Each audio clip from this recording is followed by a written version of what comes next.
Unlock your success with Learn and Grow Better channel. Hello my dear lovely students, how are you all? Welcome back to our channel. Kindly show your love. Please like, share and subscribe the channel. And wait. Don't forget to hit the bell icon so that you never miss any video. Let's get started. Today we are going to discuss a new subtopic that is anaerobic respiration in human beings. इससे पहले हमने इस chapter में aerobic respiration, एनाएरोबिक respiration, उनके बीच में difference, हर चीज़ detail में समझी. अगर अभी तक आपने उन प्रीवियस वीडियोस को चेकआउट नहीं किया तो जल्दी से जाइए. चैनल पर आपको प्लेलिस्ट मिल जाएगी. Chapter 10 respiration of organism, class 7. So are you ready to go? Let's get started. अगर प्रीवियस कॉन्सेप्ट की बात करें तो आपने ये देखा था कि एरोबिक रेस्पिरेशन ऑक्सीजन की प्रेजेंस में होता है जिसमें enormous amount of energy release होती है. That means high amount of energy release होती है. पर एनएरोबिक रेस्पिरेशन जो है या तो ऑक्सीजन की एब्सेंस में या लैक ऑफ ऑक्सीजन की प्रेजेंस में क्या होगा, एनएरोबिक रेस्पिरेशन होगा जिसमें लो अमाउंट ऑफ एनर्जी रिलीज होगी. बट एरोबिक रेस्पिरेशन जो है बहुत ही ज़्यादा स्लो प्रोसेस है, टाइम लगता है.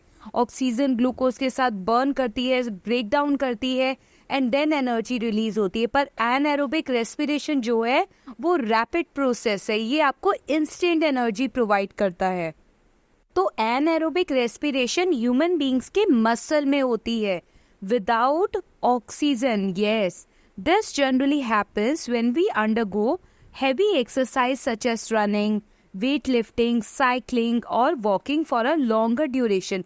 तो जब भी हम कोई heavy exercise करते हैं, heavy workout करते हैं, तो उस टाइम पर ऑक्सीजन के बिना ही, दैट मीन्स या तो ऑक्सीजन के बहुत ही कम अमाउंट में ही, लैकिंग ऑफ ऑक्सीजन में ही एनएरोबिक रेस्पिरेशन होना स्टार्ट हो जाता है, जिससे हमें इंस्टेंट एनर्जी मिलती है और हम अपना काम कर पाते हैं, हेवी वर्कआउट कर पाते हैं. In such situation the muscle require more energy and the supply of oxygen is not enough.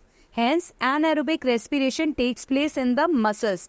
तो ध्यान रखना है, जब anaerobic respiration होती है तब हमारे को ऑक्सीजन की इतनी ज़्यादा रिक्वायरमेंट नहीं चाहिए होती, क्योंकि उस टाइम पे जो है हम हैवी वर्कआउट कर रहे हैं तो इतना टाइम ही नहीं होता कि ऑक्सीजन ग्लूकोज के साथ ब्रेक डाउन करे और enormous amount of energy release करे, क्योंकि एरोबिक रेस्पिरेशन एक स्लो प्रोसेस है. पर एनएरोबिक रेस्पिरेशन रैपिड प्रोसेस है, वो बहुत जल्दी ही in the lack of oxygen हमारे मसल में ऑक्सीजन थोड़ी बहुत चली जाती है और जल्दी से ग्लूकोज को ब्रेक करती है और हमें एनर्जी प्रोवाइड करती है. As a result of muscles also produce lactic acid along with energy. तो जब anaerobic respiration होती है हमारे मसल में तो क्या होता है, लैक्टिक एसिड भी रिलीज होता है. एनर्जी के साथ साथ लैक्टिक एसिड रिलीज होता है. This lactic acid accumulates in the muscles and causes cramps due to excess amount of release of lactic acid. उसके accumulation से क्या होता है, मसल क्रैम्प्स आ जाते हैं. That is why we often feel cramps while we do heavy exercise. So जब भी हम heavy exercise करते हैं तो during that time accumulation of lactic acid की वजह से हमें cramps आ जाते हैं मसल्स में. तो ऐसा क्यों होता है, अब आपको क्लियर हुआ कि साइंस के कॉन्सेप्ट ने बताया. This is due to anaerobic respiration that take place in our muscle. जो मसल क्रैम्प आया था इसे रिलीव करने के लिए क्या करते हैं, we can take a hot water bath और मसाज आर मसल्स. तो हॉट वाटर बाथ और साथ ही साथ मसल्स को ऑयल से मसाज करने पर ये क्रैम्प जो है वो ठीक हो जाता है. तो ध्यान रखना है ये ऐसा हुआ क्यों. This is due to the accumulation of lactic acid. Yes, क्योंकि ग्लूकोज जो है in the lack of oxygen break down हो रहा था in order to provide energy for heavy workout such as lifting and so other things. तो in order to get instant energy साथ ही साथ क्या है, लैक्टिक एसिड की एक्यूमुलेशन हो जाती है जिसकी वजह से मसल क्रैम्प आता है.